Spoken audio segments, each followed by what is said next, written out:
So how did I arrive here at this moment? It's a moment I've been desiring for many, many years. So when I was 21 years old, this really is what I wanted to do. I wanted positive psychology, but nothing like that remotely existed. And the only form of psychology that existed was about misery and suffering. And that was as close as I could come. And so I began to work in graduate school on learned helplessness, on when people and animals experienced events that they couldn't do anything about. They collapsed and showed depression. It was professionally gratifying, but something was wrong with it. It was the absence of the positive.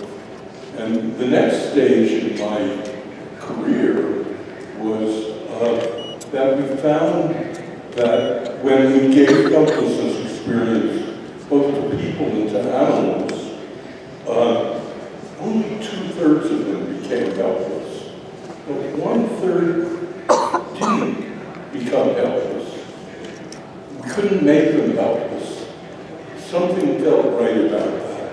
What is it about some people that make them invulnerable to helplessness, invulnerable to depression? And it turned out after 20 years of asking a better question than misery, that it turned out it was optimism that was the crucial characteristic that prevented people from becoming helpless. I found myself in the office of a great literary agent, and he asked me what I did, and I said I worked on depression and misery and helplessness. And he said, no, but you have this finding about optimism. People make religions of that. I pray that you write a book about that.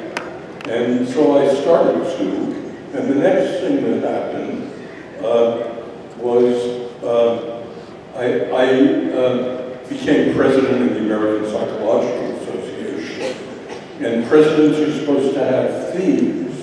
And when I looked around at what psychology did, it did misery and suffering okay, 60% I'd say. But it didn't ask the question of what made life worth living. And now that question seemed to me to be what I had been struggling for most of my life. And that led to positive psychology with Ed Diener, Mike Csikszentmihalyi, Chris Peterson, George Valle, and finally I was home. Finally I found what I wanted to study so many years ago. And so being in this place today feels to me like the home I was always looking for.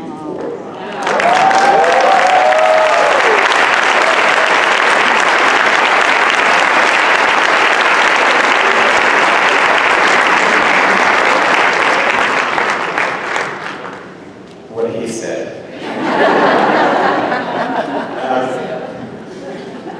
You know, Arlene contacted me about the Hope Circuit. Was it 1 year ago?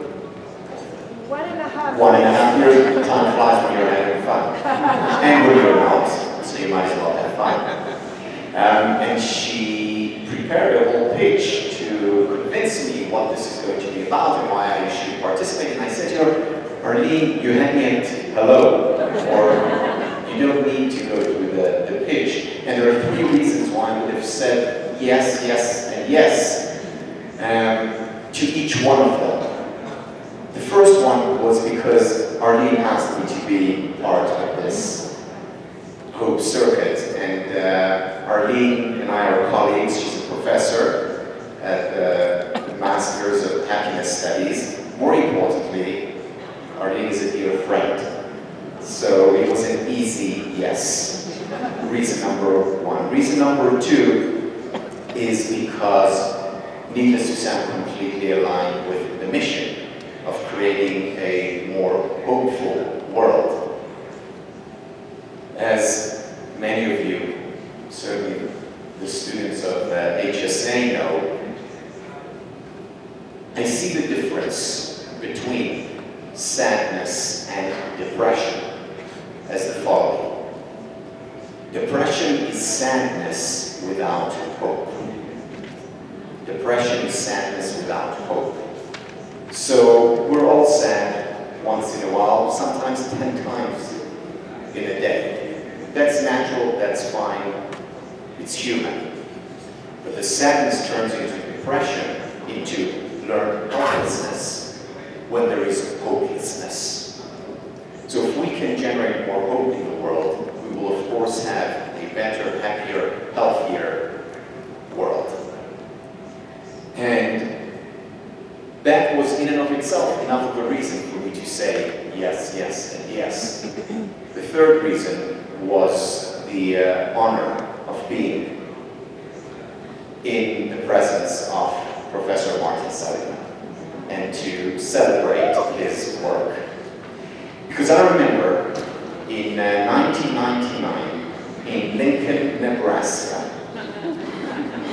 when my dissertation advisor and mentor, Philip Stone, took me with him, I was a graduate student then, to the first positive psychology conference. It was sponsored by Gallup in 1999. And I remember sitting in the audience and listening to Professor Marty Seligman talk about the vision of positive psychology. And I said, that's what I want to do with my life. That's where I felt that I found my hope. So it's an honor to be here with you and to see how the helplessness of so many people can turn into hopefulness. And not just moving from depression to sadness, but moving towards flourishing. And this is why we are here, and this is our mission. John Gottman, who is one of the world-renowned psychologists on relationships, says, here is the secret to relationship. Simply sprinkle yes, yes, and yes over the relationship. Appreciate, say yes. So I'm saying again, yes, yes, and yes. And I'm so grateful and appreciative for all that you have created for all of us here.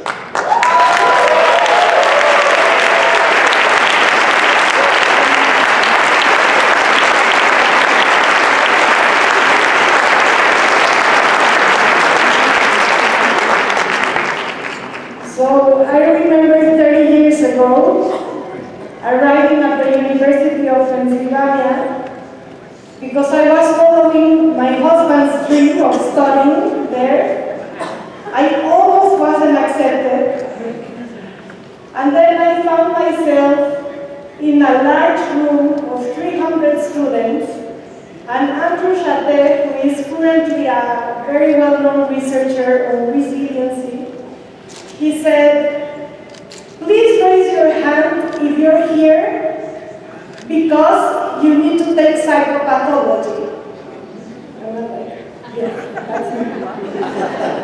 Then there was a second question. Raise your hand if you're here because you have interest in psychology. And many people raised their hand.